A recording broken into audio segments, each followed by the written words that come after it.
What happens when intelligence meets narcissism? When charm masks manipulation? When someone believes they are above the rules that govern everyone else?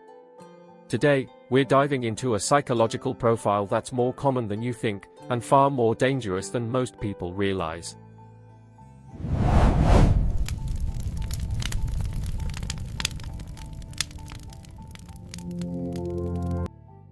Jeffrey Epstein's mindset wasn't unique. It's a pattern we see repeated throughout history: individuals who combine high intelligence, strategic thinking, and a complete disregard for moral boundaries. But what made this mindset so dangerous? First, understand this: Epstein didn't just break rules. He studied systems to find their weaknesses.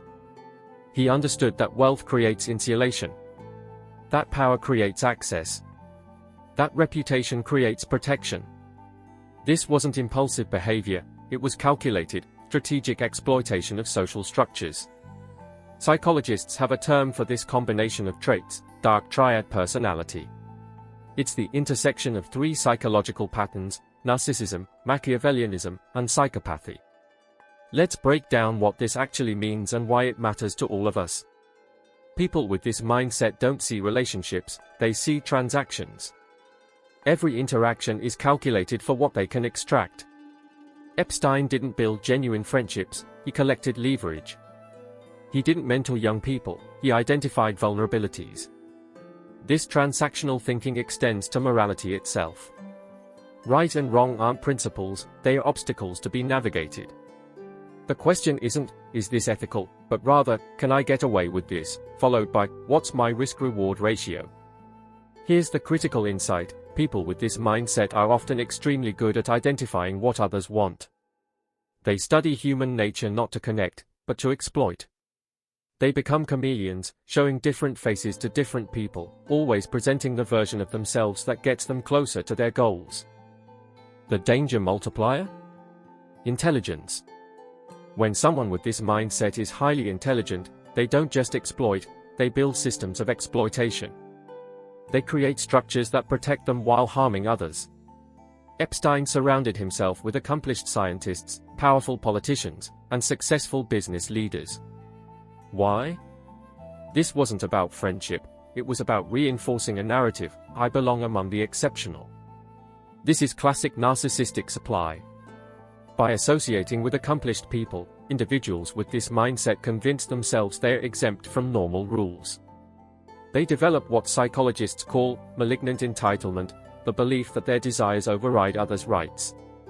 You see this pattern everywhere: the CEO who thinks regulations don't apply to them, the politician who believes they're above the law, the celebrity who treats people as disposable. The common thread? Rules are for ordinary people. I'm extraordinary. This mindset creates a self-reinforcing loop. Privilege enables behavior, behavior generates more privilege through connection and leverage, and each success confirms their belief in their own exceptionalism. It's a psychological spiral that becomes increasingly dangerous over time. Here's something that confuses people: how could someone be philanthropic while simultaneously harmful?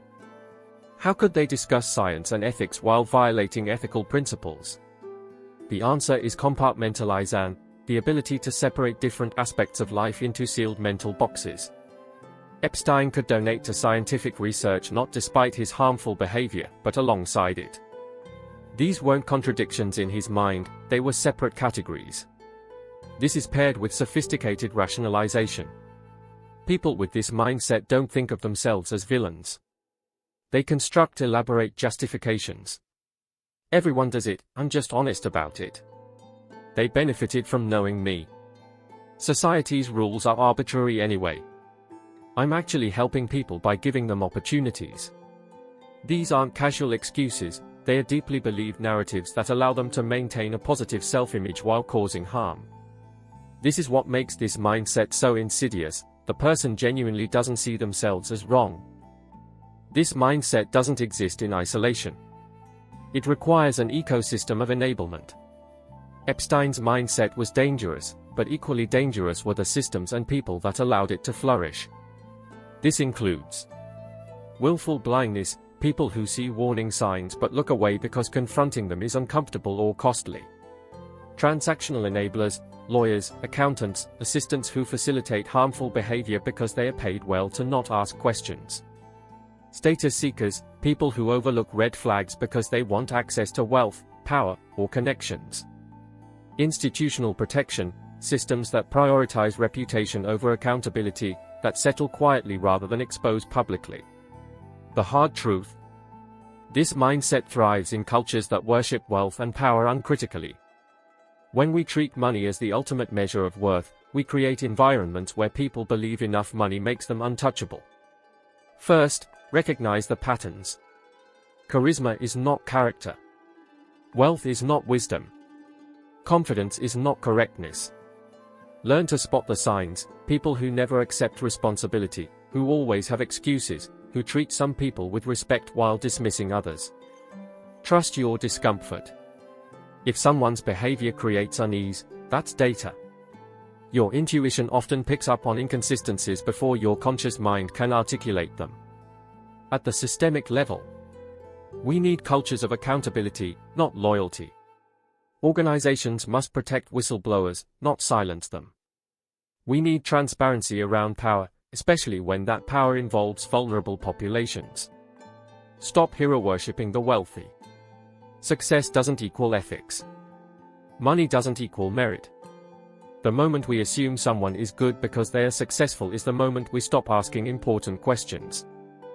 At the societal level, teach critical thinking about power and manipulation from an early age. Help young people understand that predatory individuals don't look like monsters, they often look successful, charming, and connected.